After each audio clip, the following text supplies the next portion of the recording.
Hello champs, welcome to NewtonGATE Academy, where we make your dreams come true. Hope you are all excited about the pujas.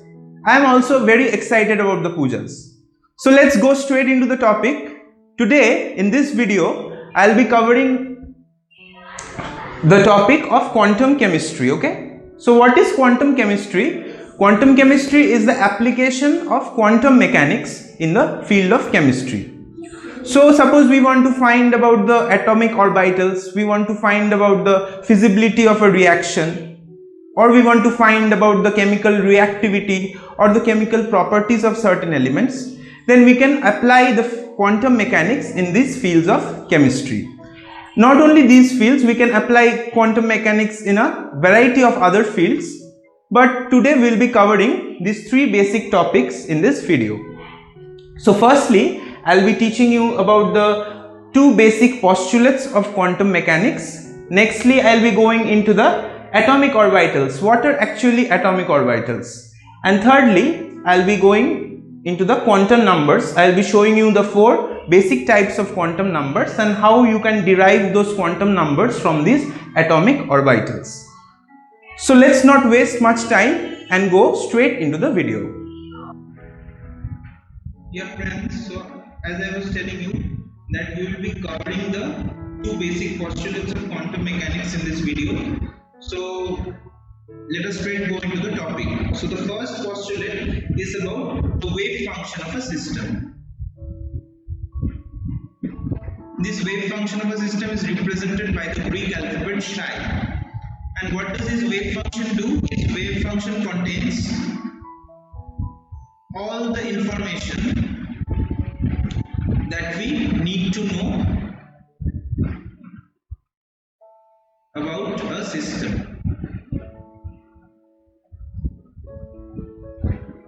This wave function chi can be a simple function like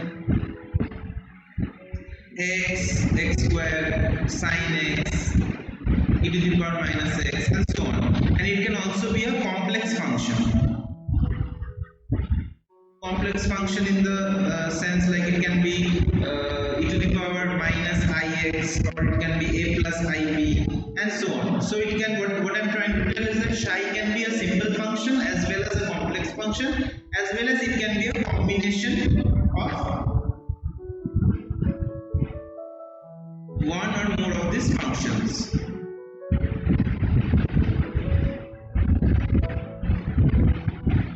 Okay.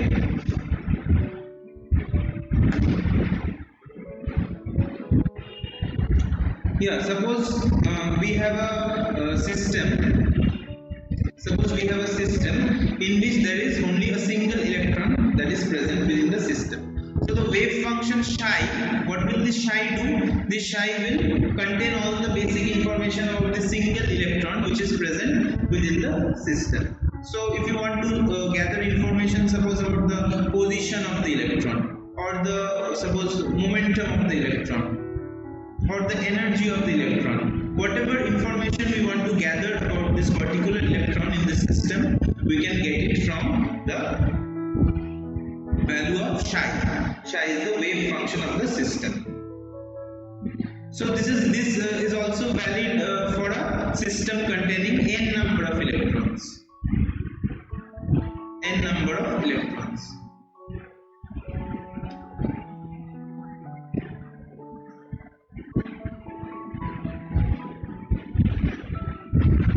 Yeah, so if I suppose in a system I have 10 to the power 3 electrons.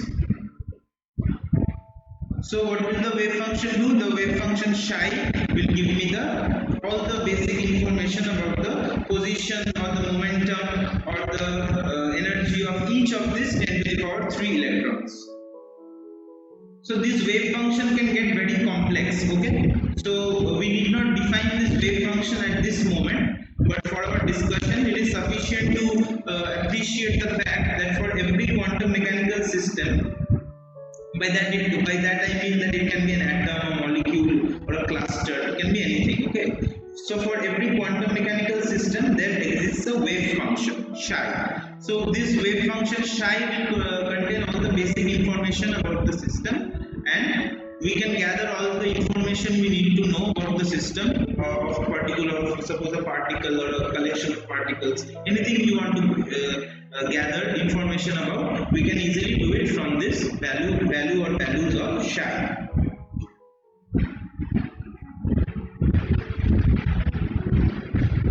Yes, so this wave function psi has no physical meaning. It has no physical meaning. By that I mean that it is only a mathematical function.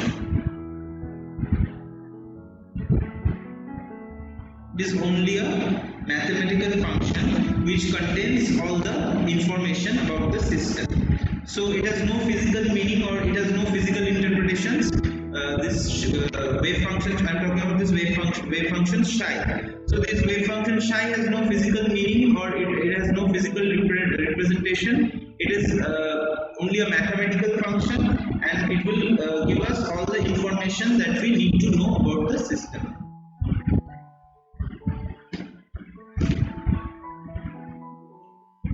Next we are coming to the Max-Born's hypothesis.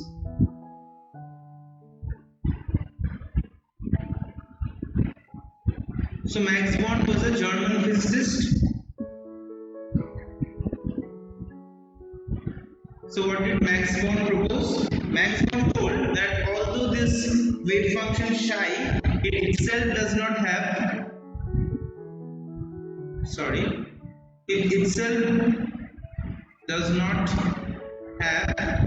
any physical meaning.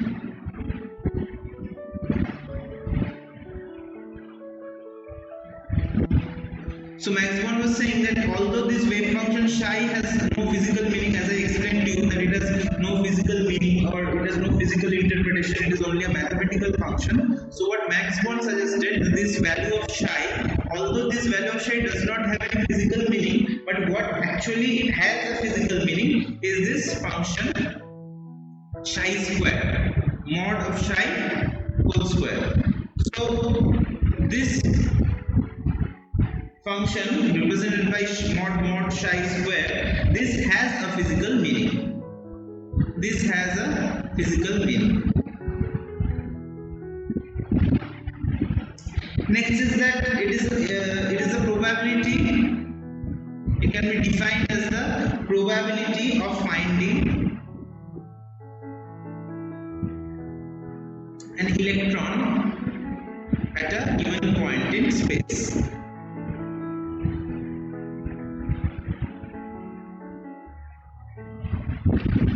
Okay, so not only that, since it is the probability of finding a particular thing, so you can also write that it will always be positive, because probability of finding something cannot be negative. It will be always positive. So these are the 3 points that you need to remember about this Max Born's hypothesis. So Max Born was a German physicist. So he suggested that although this wave function psi has no physical meaning or any physical interpretation, what actually has a physical meaning is this function, which is represented by mod psi square. So this mod psi square has a physical meaning, and it is actually defined as the probability of finding a particular electron or any particle at a given point in space. And since it is the probability of finding something, it can never be negative. It will always be a positive value. It will always bear a positive value.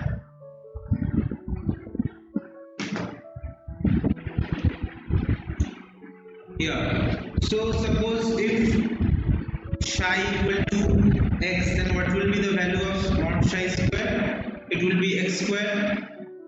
Suppose psi is e to the power x. So what will be the value of psi square, mod psi square? It will be to the power 2x. So suppose there is a complex function. Psi is a plus ib. In this case, we'll calculate the value of this wave function psi by finding the complex conjugate of this psi. So here psi star is the complex conjugate of the function of psi. So what is the complex conjugate of psi? In this case, it is a plus ib. So complex conjugate, as you know, as you must be recalling from the chapters complex numbers in mathematics. So the complex conjugate of this function a plus ib will be equal to a minus ib. So psi star is a minus ib and psi is, as we know, a plus ib. So this is of the form a plus b into a minus b. So it will come, answer will come a square plus b square. So thus by the definition it is necessary, because Max Born suggested that psi square, mod psi square, has a physical meaning. Okay, as I explained to you that it does have a physical meaning. Yes. So it is the probability of finding an electron in space. So it must always have a real value and it must have a positive significance. Like you are seeing over here that whatever values are coming, x square e to the power x, a square plus b square, these are all real values. So by the definition of Max Born's hypothesis, that mod of psi square must always have a physical meaning, and it is actually the probability of finding an electron or a particle in space. So it must always possess a real value and it must always have a positive significance. So you can clearly understand by this Max Born's hypothesis that what he tried to suggest.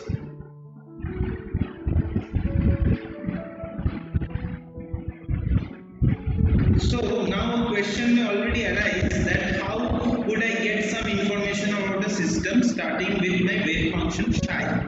So this answer is given by the second postulate.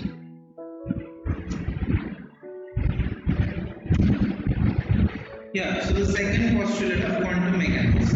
So the second postulate of quantum mechanics tells us how we will get the information, the desired information about the system starting with psi.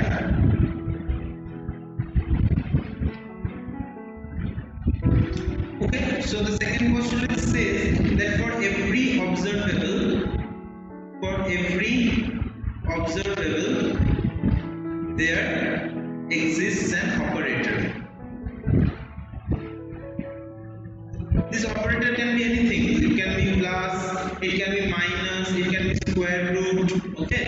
It can be whole square, it can be differential function ddx, it can be integration function, it can be logarithmic function, it can be anything. Okay, so the way we will use this operator on a particular function, accordingly we will obtain the result of the function. Suppose root over 9 you have said is 3. Okay, so 9 whole square is 81. ddx of ax is x. So likewise I am trying to tell that the way you will use this operator on a particular function, accordingly we will obtain the result of the function.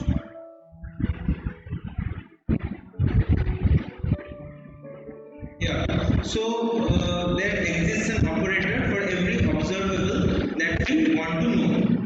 Suppose we want to know about the energy of a system. So there is an operator called the Hamiltonian operator. Hamiltonian.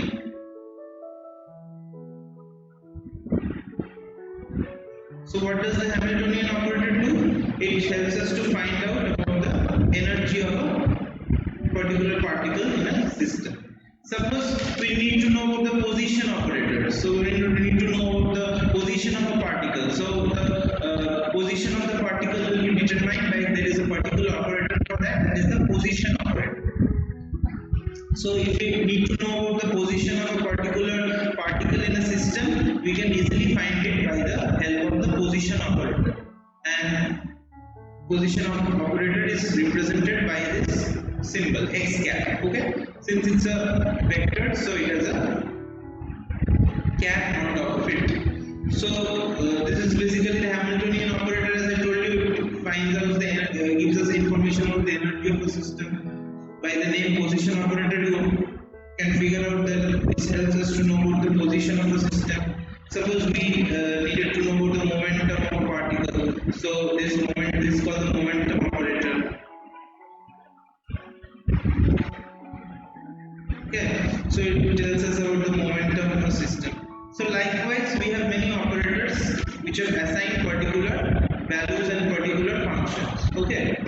So accordingly, as we are using the operator, we are using it on a particular observable, and by applying the operator on the observable, we are being able to find out about the energy or the position on the momentum and whatever we want to find out. Okay.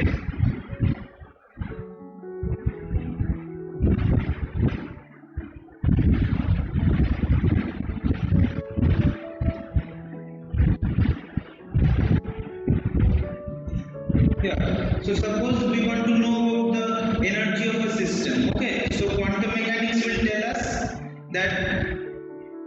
1 minute. Yeah. So quantum mechanics will tell us that exists a wave function psi, there exists a Hamiltonian operator h, and there also exists a energy E, which is the result of my function. So this is the energy of my particle. This is the Hamiltonian operator.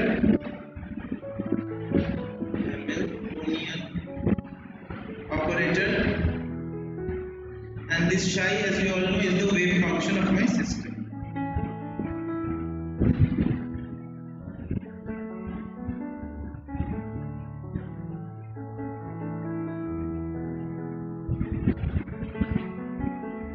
Yes.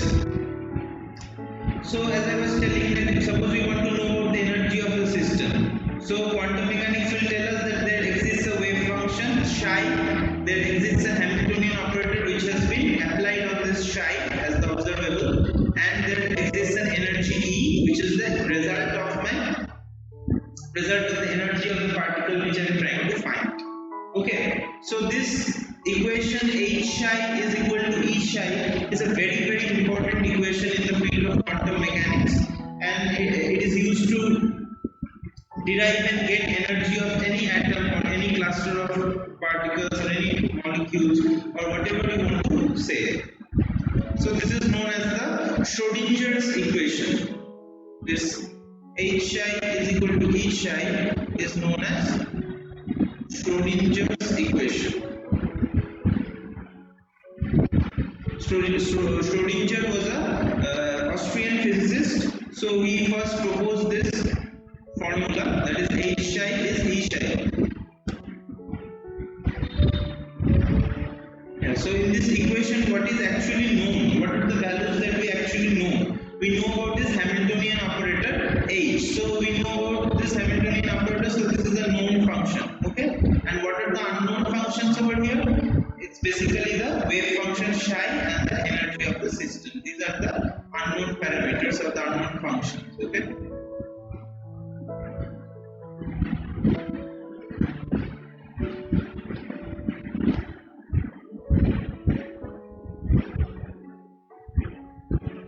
So we can apply this Schrodinger's equation on any desired particle of our choice, and it can be any particle from any system. Okay. Suppose if you want to know about the hydrogen atom. Suppose we want to know about the case of hydrogen atom when we apply Schrodinger's equation. So we must first construct this Hamiltonian operator for this hydrogen atom. So if we construct the Hamiltonian operator for hydrogen atom and we solve the Schrodinger's equation H psi equal to E psi, then we will give that will give us all the information about the wave functions of the system, that is psi, and also about the energy of the system, that is E. So by this process, we can easily find out the wave function and the energy of any particle of any system by applying Schrodinger's equation.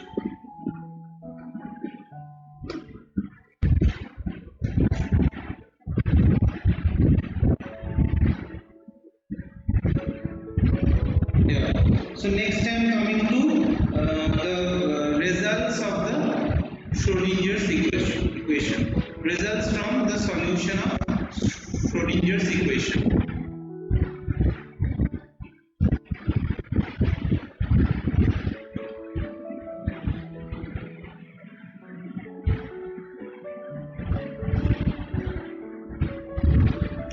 So the first result is that, first outcome is that we get a series of wave functions.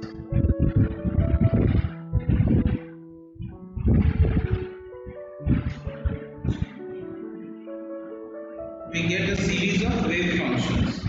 So what I'm trying to tell is that we don't get one value of psi, but a number of values of psi. Okay, and it depends on, basically depends on the system and the calculations that is involved within that particular system.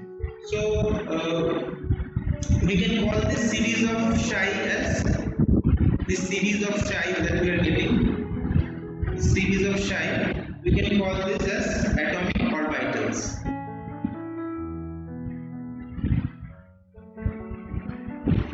So these atomic orbitals are actually different from orbits, okay?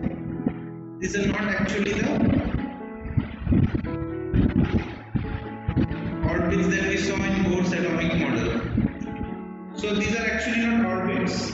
They are different from orbits, these orbitals, and we see that we see in Bohr's atomic model. So orbits were fixed paths. What did Bohr say? That these orbits were actually fixed paths around which electrons revolve.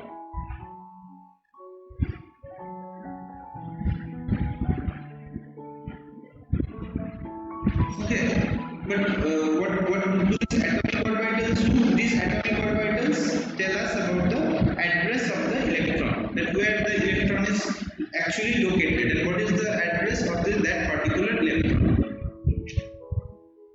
So these orbitals were actually obtained from the, as I told you, it is obtained from the solution of the wave functions.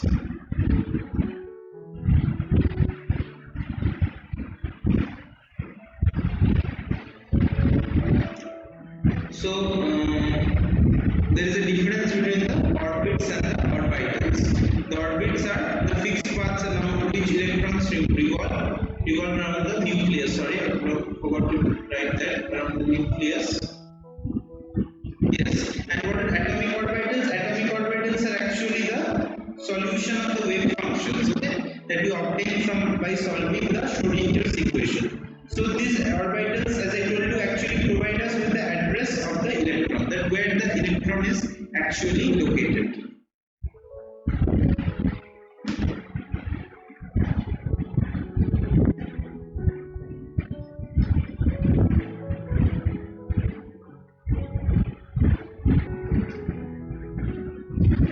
Now we come to the second point of the results from the solution of Schrodinger's equation. So from the first point you already saw that we are getting a series of wave functions. Series of wave functions. So by solving the Schrodinger's equation we got a series of wave functions. So so each value of this psi is corresponding to a particular energy. So we can easily conclude, or we can easily state that the series of energies,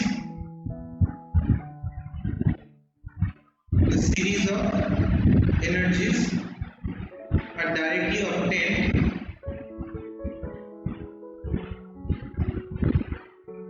from the series of wave functions. Okay.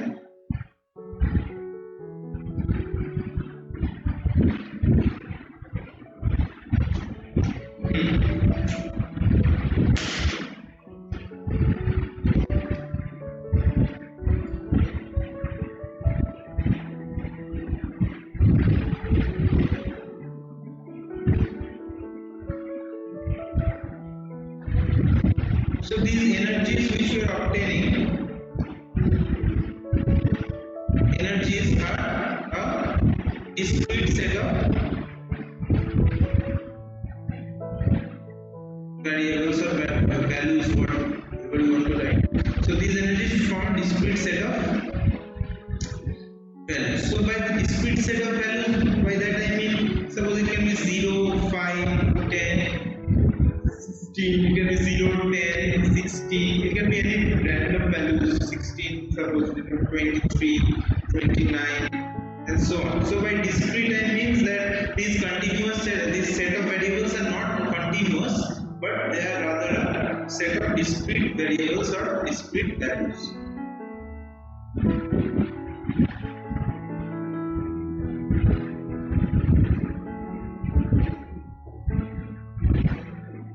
So next topic that we will be discussing are atomic orbitals.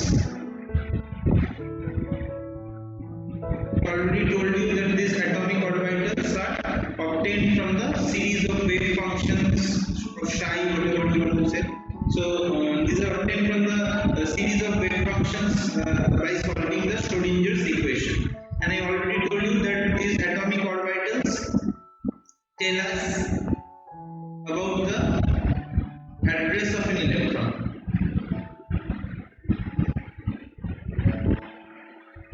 Address of an electron. So naturally, it can also tell us about the size, the shape, or the orientation of the electron.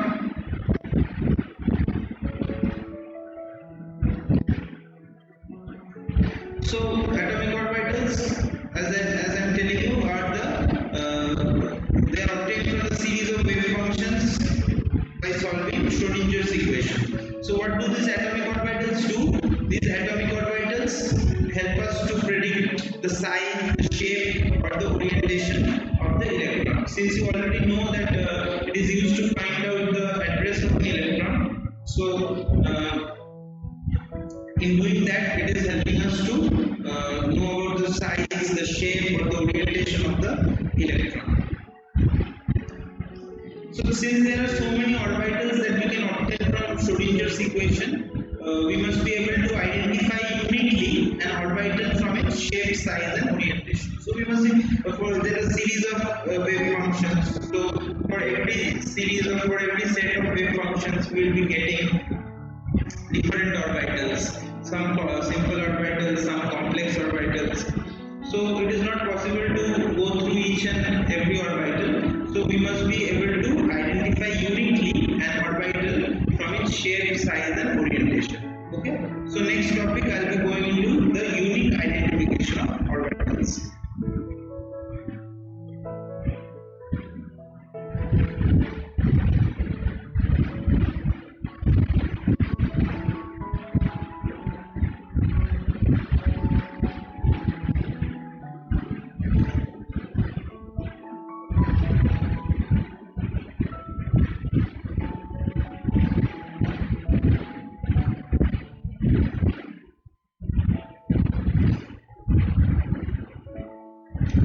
So in order to find out about the unique identification of an orbital, we require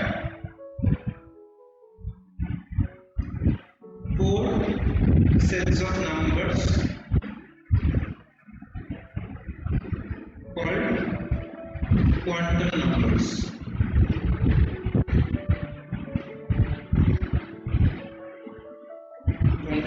Okay.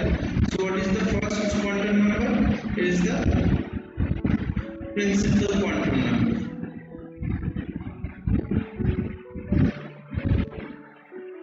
This is represented by n. Okay. Next is the azimuthal quantum number. Azimuthal quantum number. This is represented by L. Third one is magnetic quantum number. Magnetic quantum number is represented by M. And finally the last quantum number, that is spin quantum number. Spin quantum number is represented by Ms. Okay. So we will now be studying about each quantum numbers and what kind of information it is giving about the orbitals. So we will go forward to that.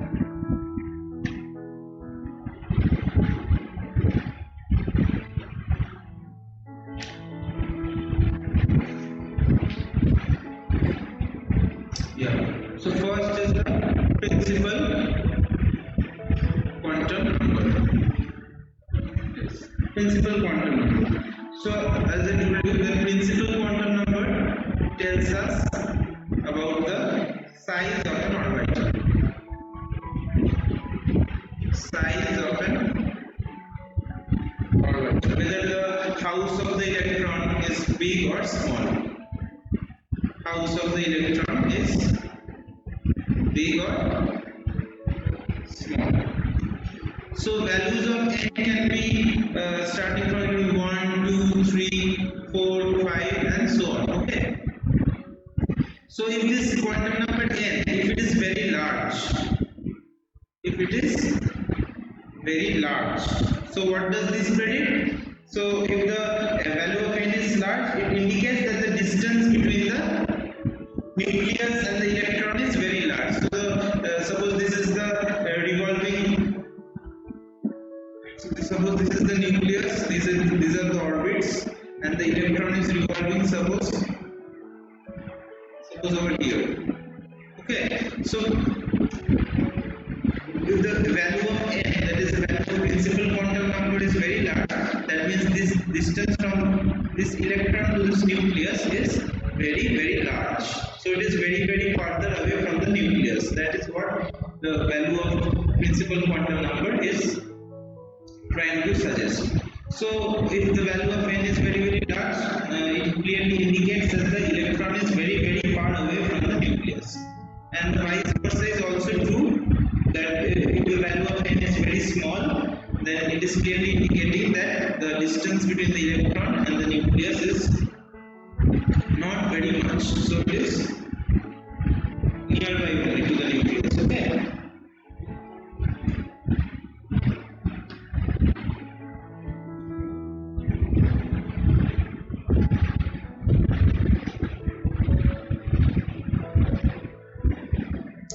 The principal quantum number is also providing information about the shells. So shells in which the electrons revolve. So if value of n is 1, suppose 2, 3, 4, 5. So if the value of n is 1, it simply indicates that the electron is in shell K. If it is 2, it is L, it is 3, it is M, it is 4, it is N, and so on. Okay, so principal quantum number is also helping us to find out about the shells in which the electrons are revolving. So if n equal to 1, if the electron is said to be in the first shell, that is K. If it is n equal to 2, the electron is in the L shell. If n equal to 3, the electron is in the M shell, and so on.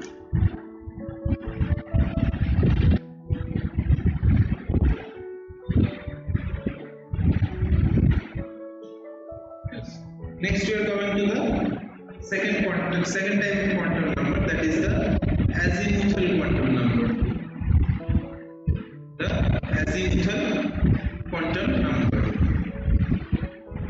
Okay.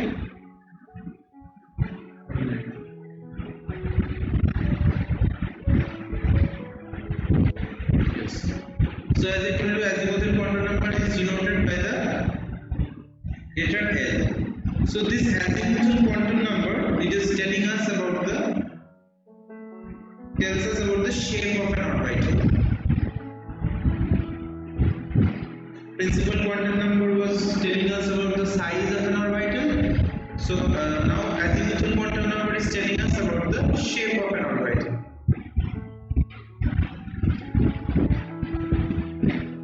So the values of n can start from 0, 1, 2, 3 and can go up till the value of n minus 1. What is n? N is the principal quantum number. Okay. So the value of principal quantum number from this range of limits of the values of azimuthal quantum number, we can clearly see that the value of principal quantum number is determining the value of azimuthal quantum number. So we can write over here that the value of principal quantum number n determines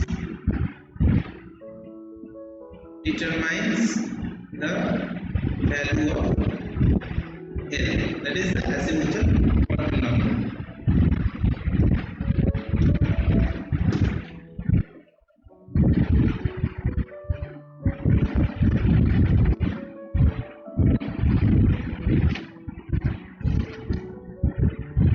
So, as I was telling about the relationship between the principal quantum number and the azimuthal quantum number. Suppose if n equal to 1, then what will be the value of L? I already told you that the values of L will start from 1, 2, 3 and go up till n minus 1. Okay. Minus 1 minute, let me drop this.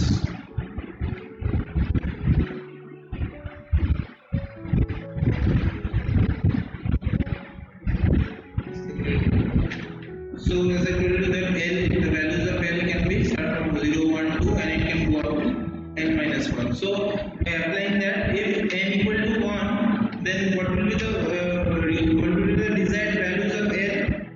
So it will be n minus 1 only. So it will be equal to 1 minus 1, that is 0. If n equal to 2, what will be the values of L? The range can start from 0 and it can go up till n minus 1. So it will be 0, 2 minus 1, that is 1. Okay. Suppose if n is 3, what will be the values of L? L can go on from 0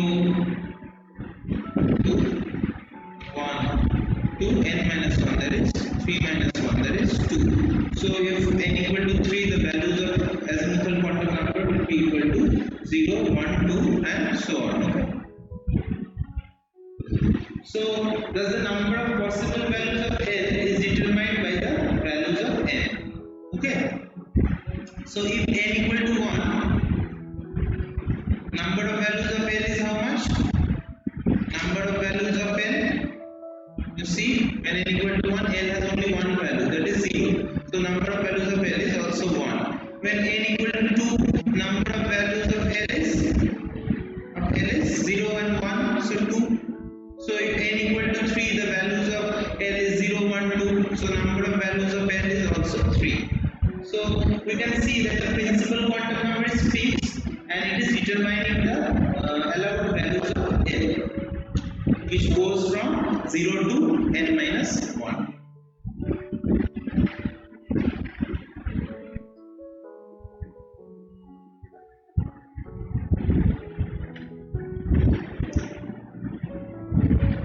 So next we will be discussing about the shape of the orbitals according to the value of L.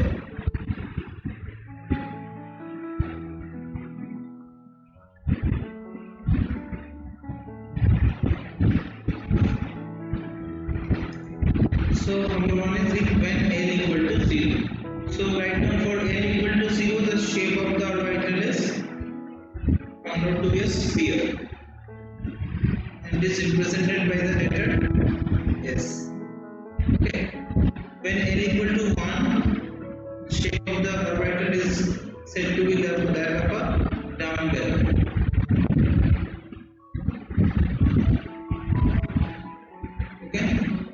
And it is represented by the letter B. Next is when L equal to 2, the shape of the orbital is said to be that of a double dumbbell.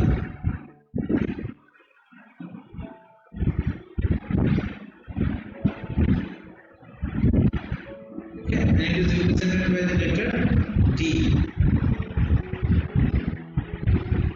D for Delhi. Okay. Yes. Number 4. If when L equal to 3, the shape of the orbital is said to be very complicated. So I am writing complicated shape over here, and it is generally represented by the letter F. So you can clearly see that according to the values of L, we are deriving or we are calculating the various shapes of the orbital. When L equal to 0, the shape of the orbital is that of When L equal to 1, the shape of the orbital is of a dumbbell. When L equal to 2, it is said to be a double dumbbell, and so on. Okay.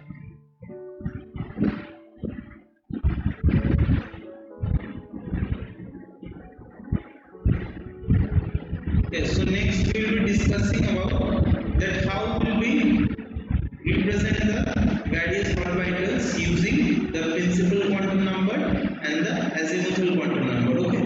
So as I already explained to you, when n equal to 1, the allowed values of L is 0, n minus 1, so it will be 0. When n equal to 2, the allowed values of L are 0 and 1. Okay. So when n equal to 3, the allowed values of L are 0, 1 and 2. So I am trying to tell you that how will you represent the orbitals using the principal quantum number and the azimuthal quantum number. So to represent the orbitals, we will first write the principal quantum number. What is the principal quantum number over here? N equal to 1. So we will write 1. And for L equal to 0, what will be the shape of the orbital? See the previous. Please rewind to the video a few seconds earlier where I was explaining that how you will determine the shape of the orbital using the values of the azimuthal quantum number. So there I have explained, you will see that when L equal to 0, the shape of the orbital is that of a sphere and it is represented by S. So I will write 1S over here. 1 is the value of the principal quantum number and S is the shape of the orbital, that is the sphere when L equal to 0. Next I come to n equal to 2. So when n equal to 2, how will we represent this? We represent it by the first we write the principal quantum number, that is 2. And what is the shape of the orbital when n equal to 0? It is that of a sphere again. So we will write 2s. Sorry, 2s. Yes. And what will be this? We will write the principal quantum number again as I told you, n equal to 2. And what is the shape of the orbital when L equal to 1? See, I have already explained that it is of a dumbbell and it is represented by the letter P. So this will be 2P. Next we are coming to n equal to 3. So we will first write the principal quantum number. Principal quantum number is n equal to 3. So I wrote 3. And what is, as we have already discussed, that the shape of the orbital is that of a sphere when L equal to 0. So this will be 3s. Next is 1. So when the shape of the orbital is that of a dumbbell when L equal to 1 and it is represented by P. So this will be 3P. Okay. Last one will be 3T because the value of principal quantum number is 3 and the value of azimuthal quantum number, the shape of the orbital when L equal to 2 is that of a double dumbbell and it is represented by the alphabet T. So this will be 3D. So in this way we will be writing the orbitals using the principal quantum number and the azimuthal quantum number. Another important thing that you must note down, that is azimuthal quantum number is also known as azimuthal quantum number, also known as orbital quantum number. So you can easily ask a question over here, that is, are there any similarities between this value of L equal to 0 when n equal to 1 and L equal to 0 when n equal to 2 and L equal to 0 when n equal to 3? Are these things similar? The answer is yes, because orbital quantum number or azimuthal quantum number is denoting the shape of the orbital. So the shape of orbital will not change irrespective of the values of n. Okay. So since orbital quantum number or azimuthal quantum number is helping us denoting the shape of the orbital, so these values are the same. That is, L equal to 0 is same for n equal to 1. It is also same for n equal to 2, and it is also same for n equal to 3, and so on. Similarly, when n equal to 1, when n equal to 2, the values of L is coming to be 1, and when n equal to 3, we are getting another value where L equal to 1. So this is L equal to 1 and for n equal to 2 and n equal to 1 for n equal to 3 are the same things. Okay.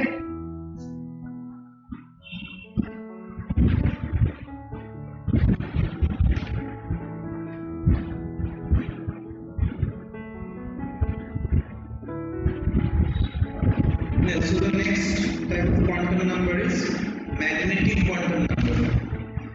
Okay, magnetic quantum number is represented by the letter M.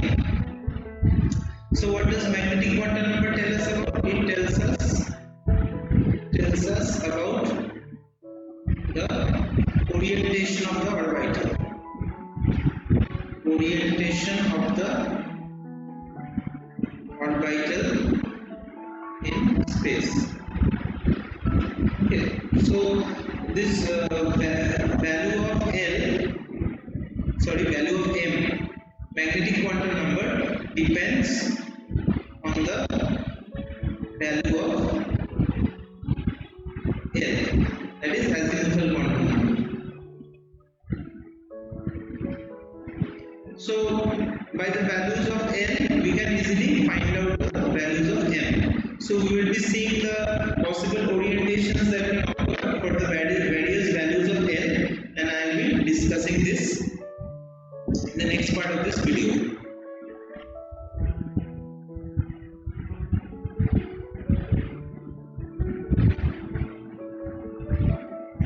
So when L equal to 0, we know that the shape of the orbital for L equal to 0 is that of a sphere.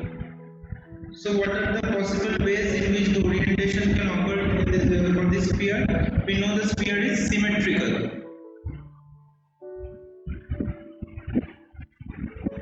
Okay. So since the sphere is symmetrical, there is only one possible orientation that can occur, that is along the x plane, y plane and the z plane. So this is x, this is y, and this is z. So this since the sphere is a symmetrical figure, there is only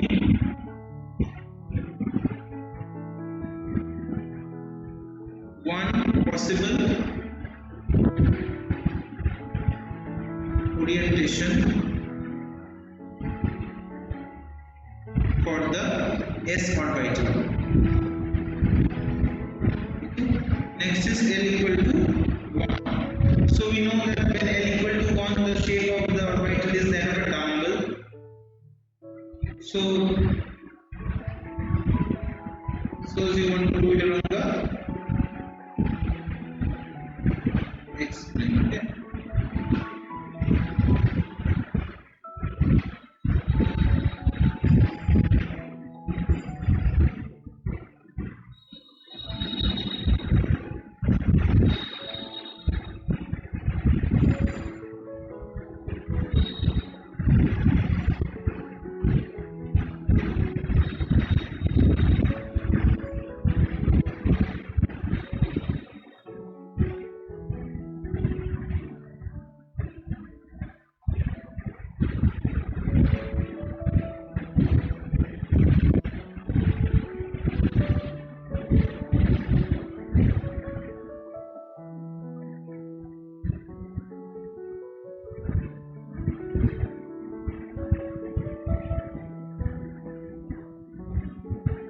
So this is the p orbitals.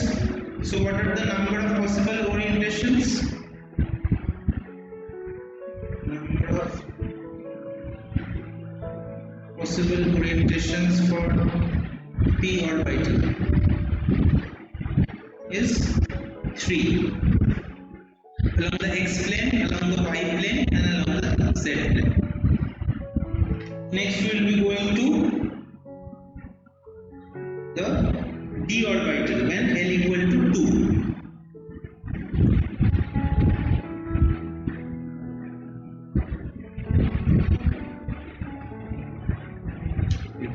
So we are going to when L equal to 2. We know when L equal to 2, the shape of the orbital is that of a double. So we will find out the possible orientation. Okay.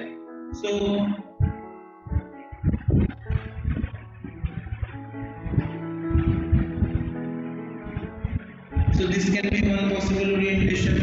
Another possible orientation can be this. Okay. Another possible orientation can be this, just the opposite.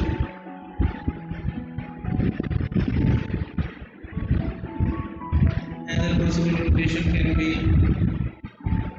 this.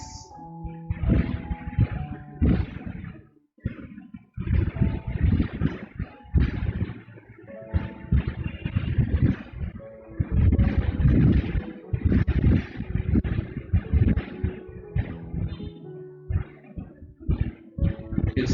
So this is the orientation of the d orbital along the xy plane. This is the orientation along the xz plane. This is the orientation along the yz plane. This is the orientation along the x square minus y square plane. This is the orientation of the d orbital along the z square.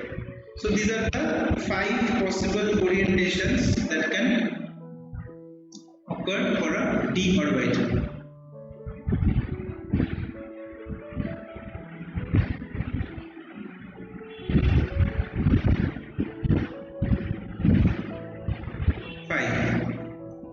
Okay.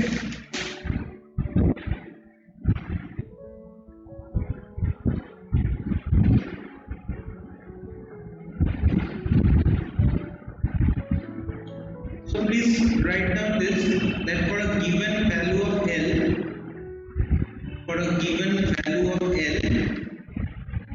there are 2L plus 1 orientations possible.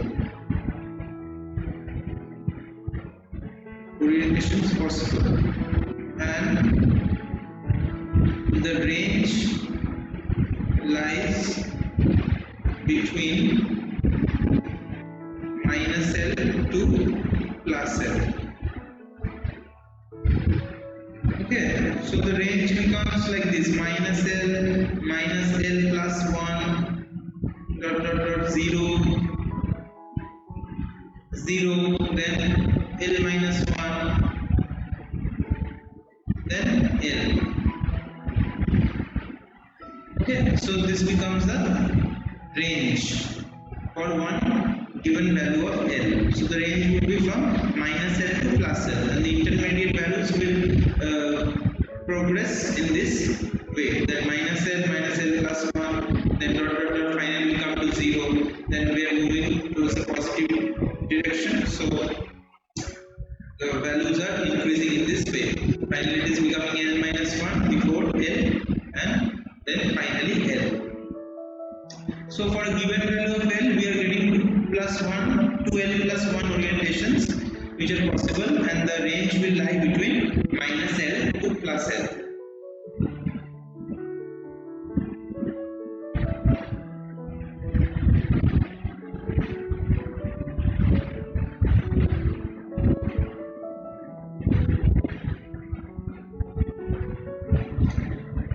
Thus, when L equal to 1, number of possible orientations of the s orbital will be, when L equal to 0. So if we 2 into 0 plus 1, that will be 1. When L equal to 1, what will be the possible orientations of the p orbital? It will 2 into 1 plus 1, that is 3. When L equal to 2, what are the possible orientations of the p orbital? 2 into 2 plus 1, that is 5. When L equal to 3, the possible orientations are 3 into 2 plus 1. So f orbital number of possible orientations is 7, and so on. So we already discussed, I have already told you that the structures for the L equal to 3, that orbital, f orbital, that structures are very complex. So what we can just know is there are only 7 possible orientations of the f orbital by that formula, that for a given value of L, there are 2L plus 1 orientations that can exist for a given orbital. Okay.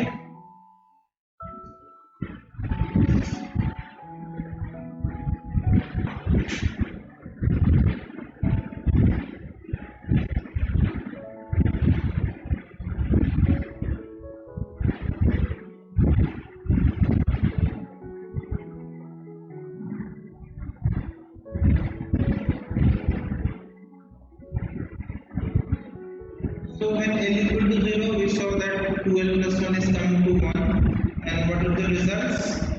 The results is 0. Okay.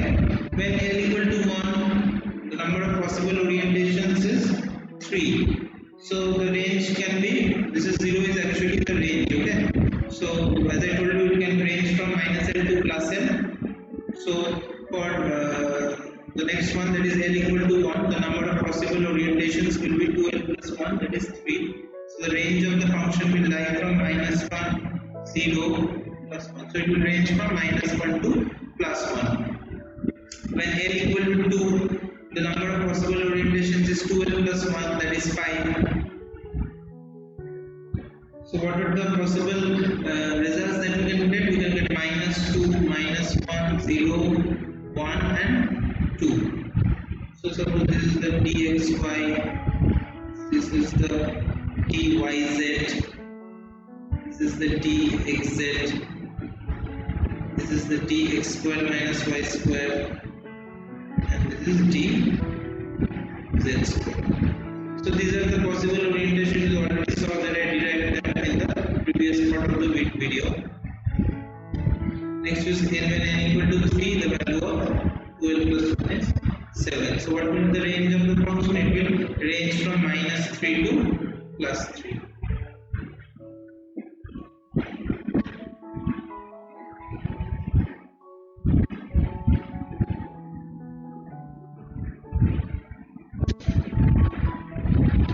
Suppose we take an example, okay?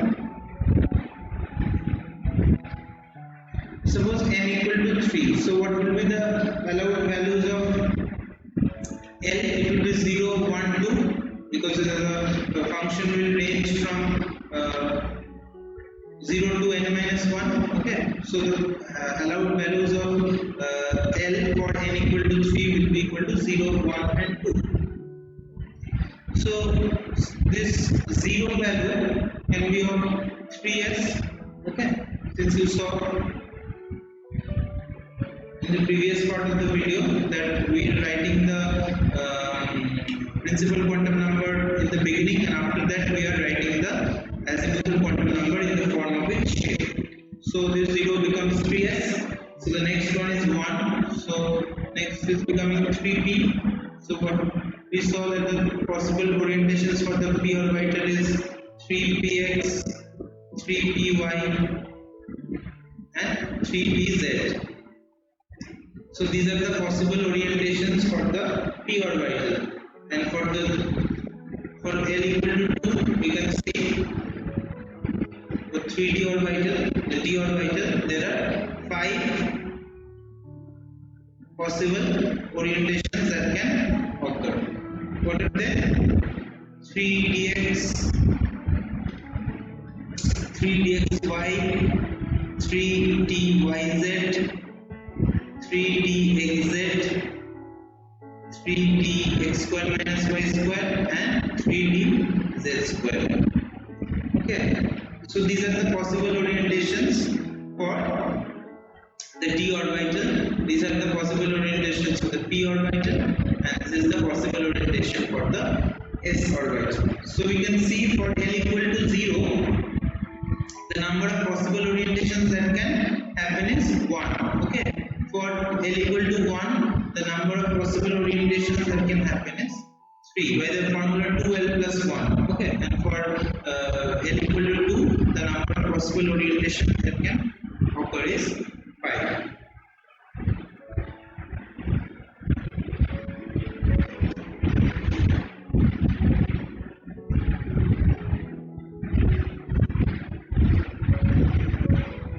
So friends, so we can see that for a given value of n, there exists n square orbitals. We'll prove this in the next part of this video. So n square orbitals. Yes. So suppose n value is 1. So what will be the value of n square? It will be 1. So there will be only 1 orbital. And what is it? It is 1s. Next, when n equal to 2 square is 4. So there can be a total of 4 orbitals. So what are those orbitals? There are 2s, 2px, 2py and 2pz. When n equal to 3, the number of possible orbitals are 9 orbitals. N square is 3 square, that is 9. So what are the possible orbitals that can happen? First is 3s, Next is 3px, 3py, 3pz. Next is the 3d xy, 3d yz, 3d xz, 3d x square minus y square, and 3d z square.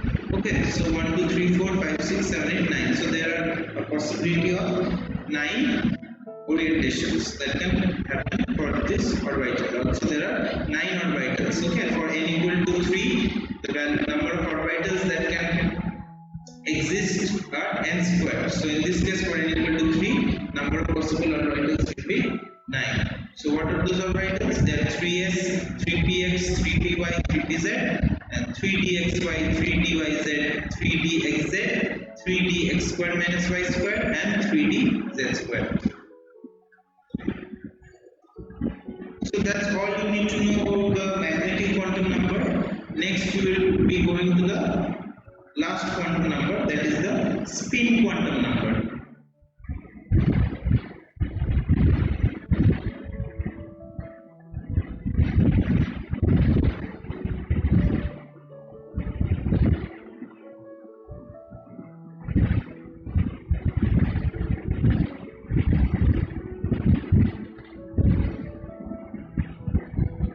Okay, so the last quantum number that we will be discussing is the spin quantum number.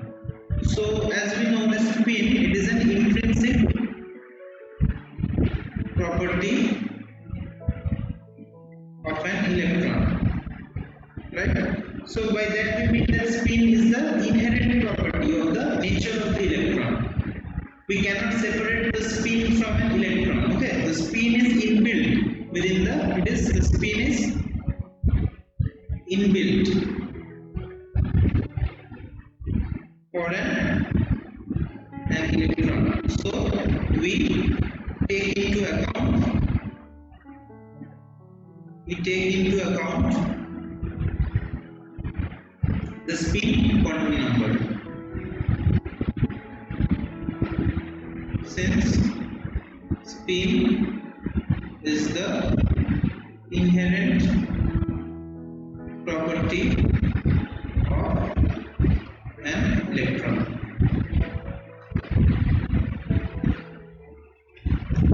Okay.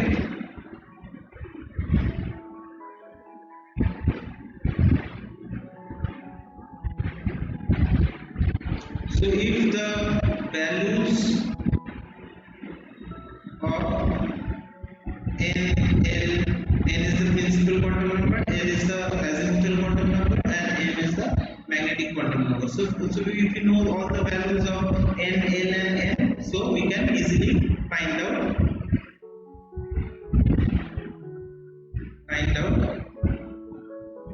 spin quantum number. And it is represented, as I told earlier, it is represented by the letter ms. Okay. Ms denotes spin quantum number. So to summarize, the spin quantum number is generally talking about the spin orientation of the electron. Spin orientation of the electron. Since I already told that it is the inherent property of an electron, you can't take out the spin out of an electron. So the spin quantum number is telling us about the spin orientation of the electron. So there are two possible spin orientations that can happen.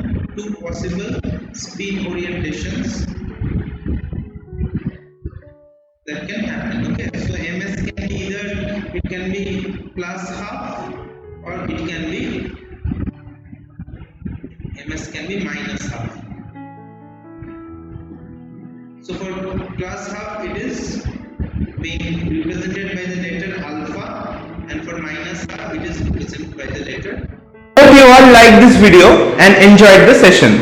So if you please like this video, please like and share the video as much as possible, and click on the bell icon below and subscribe to our channel if you want to receive further videos from our channel. And if you have any queries related to this topic which I have covered in this video, you can go straight into the description box below, where all the links have been provided. Thank you, stay safe and take care everyone.